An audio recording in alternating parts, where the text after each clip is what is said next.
don't have slides particularly, but this is sort of the article which I have written. So can you see it? Yes, yes. Okay. So I mean, I don't know how I should start. I mean, among the people participating in this gathering, I am probably the oldest one.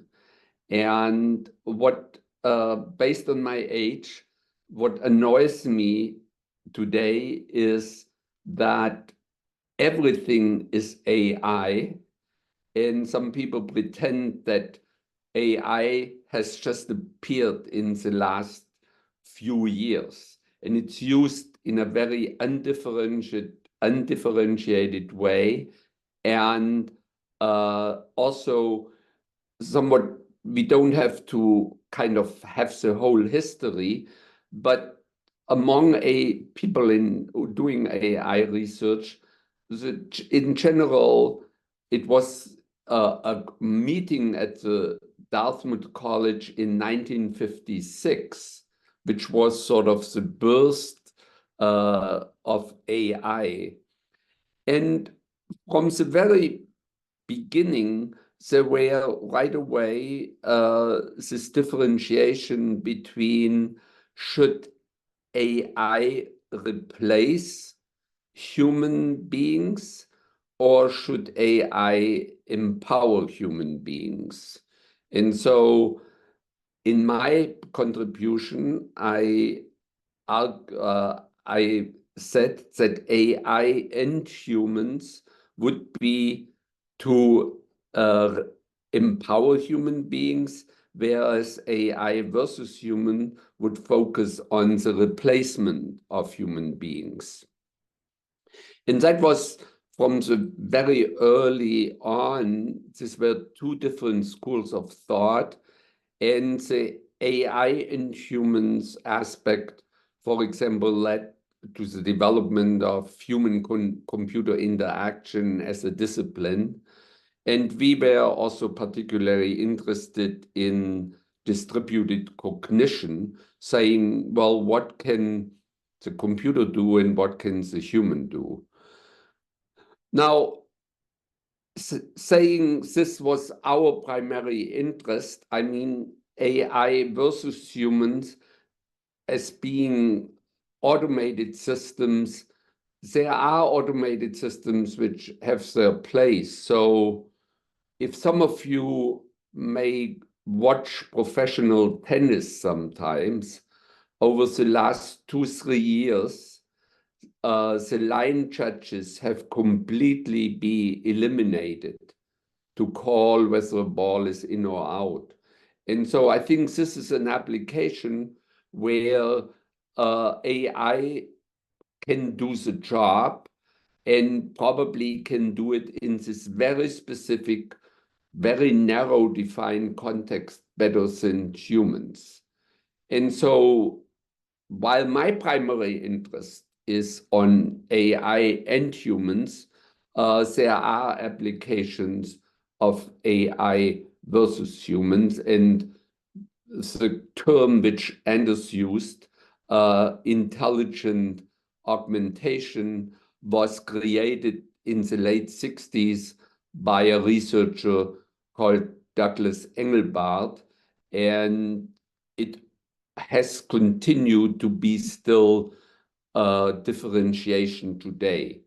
So let me give you maybe a couple of examples today of why this differentiation is still really important.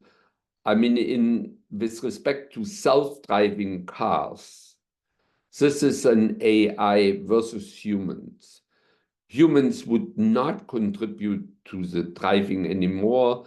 There are visions that future cars will have no steering wheels, no brakes, and the human is a passenger in the car. And the paradigm of AI and humans could be characterized by intelligent driver support systems.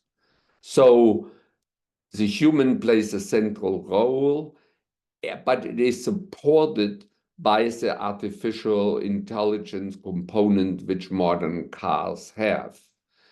And this is an ongoing discussion. We are looking for different contexts where maybe the one paradigm could be applied versus the other paradigm. And so this is one example. And for me, an interesting question is, and maybe also an application in what Anders mentioned about education, is the question, will AI replace human teachers, human tutors, or will AI replace radiologists in the healthcare domain?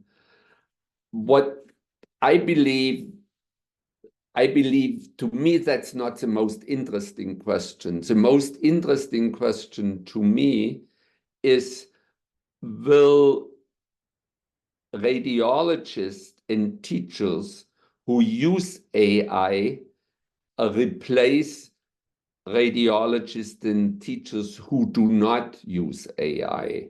And I don't know whether this distinction you see that it fits into this context. And our research and what I tried to articulate in my article was basically grounded in this basic distinction. I want to show you one diagram because this was a diagram which guided our research for a long time and shows that this is going on for a long time. So when reading and writing was invented to move societies from oral to literal societies, you can read dialogues between Socrates and Plato. And Socrates was really worried that these new technologies, this is why this, if you can see my mouse, why Socrates goes, if this is the power of the collective human mind aided by technology, Socrates was worried that humans would lose their memory if they could just write things down. Whereas Plato was in favor of this and showed, that we can augment human memory by writing things down. And then there were other developments over the centuries. And I think, to me, the interesting question, as we are sitting now in the year 2023 or 2024, is with these new developments around AI, will the curve go further up or will it go down? And that is, I think, an interesting research question. And if you take, let me interpret this, for example, with ChatGPT. I mean, there was a lot of discussion that in America that to have writing an essay as homework would be a thing of the past. It would be impossible because ChatGPT would just take over that. But I think there are two fundamental different issues how to use ChatGPT. One is, I get a homework assignment, I'm a student, I give the question to ChatGPT, I get an answer, and I hand my answer in as with ChatGPT generated, as without me even looking at it. And I think learners deprive themselves from learning opportunities. But this is just one way to see it. I mean, how I use it personally, and I don't know whether some of you use it. I mean, I see it as something which is a suggestion, a different point of view. And what ChatGPT generates increases my reflection about a certain problem. And I may sometimes agree, I may sometimes disagree.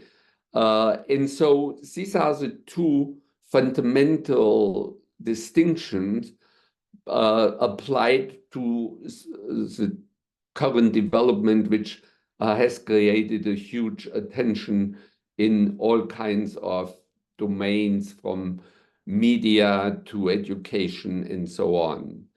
And how these things will develop, I think we still have to do a lot of research.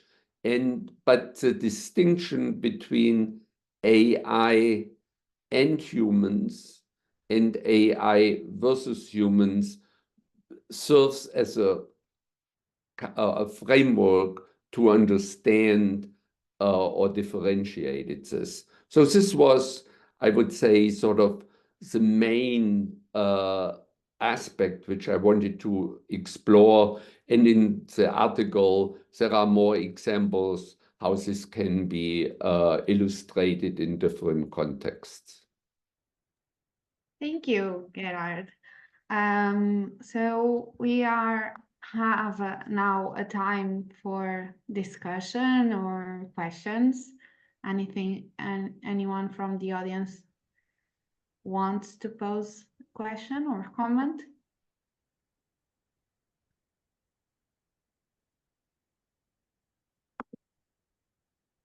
Well, Gerard, I found it very interesting. Ingeborg. I'll just end just my comment and then move to you. One of the things that I think that this is very interesting to put this discussion at hand. One thing that I also find it interesting from the audiovisual discourses is that in the movies in the 60s and 70s, this relation of machine versus humans was much represented in the cinema. Then in the 2000s, we see in the cinema a change for humans and robots are together, and a much more emotional connection towards it. And as we see these fears of our society towards AI, and as you said, this is something that does not only annoy people who had a previous time with the technology, but also I get annoyed also with much of AI stuff. AI is something new as well. And thank you for putting this discussion into this. I just moved Ingeborg that you had the raise hand and I didn't see it. Yeah. Okay. Thank you. That was interesting, Gerard. I really like that you turn the focus away from the dichotomies, which I often think are get way too much attention. Like in Norway and the Scandinavian countries, like Johan could confirm as well. There's a discussion if kids should have screens at all or not, for example. It's not very interesting. Of course, they will meet screens in different areas of their life. So I think your question about will teachers and radiologists replace teachers and radiologists who do not use AI is a much more productive way of approaching it. And then it's actually possible to study and try to understand how teachers can teach when we have different types of technologies, for example, AI, which is much more interesting, I think. So thank you. Yeah, I think the interesting question is, we can analyze the past to really understand what happened there. And I mean, this kind of distinction is, I mean, if I would visit one of you in whatever city you live, and you give me your address, and I mean, now most people would use Google Maps, and this is the way how I would find your place. Now, an interesting question is, does Google Maps destroy geographical knowledge, or does it modify it that we can maybe discuss more valid principles instead of the detailed knowledge of street names and studying printed maps? And this is true for all kinds of things. Like in many countries, there are still discussion about handheld calculators. Should we allow students to use those? Should they first learn the arithmetic table in their head and then use them? And so ChatGPT, to understand the impact, I think, is really this framework, in my mind, will help us to ask interesting questions. And I mentioned one more thing because we debated this with numerous people. The other criticism of ChatGPT is that it hallucinates and sometimes gives wrong answer. And my response to this is, well, if you take a class, you are a student and you take a class from a human professor, how do you know that she or he doesn't hallucinate? And so maybe we derive from that a future goal of education or learning should be critical thinking for all of us, to be, I mean, saying, well, whoever, if someone claims something, we want to be able to investigate this deeper. Like I said with ChatGPT, I use it a lot and I try to analyze it, and I find it most productive in areas where I know something about it, because then I can be also analyze where ChatGPT may be wrong or maybe give me very one-sided answers. So my interest continues to be to use this framework in the future to reflect on, well, how will this new powerful tool be integrated in curricula, into the profession of, into the work of many professions, and how can it increase quality of life and creativity of the people who use it, rather than taking control away from them.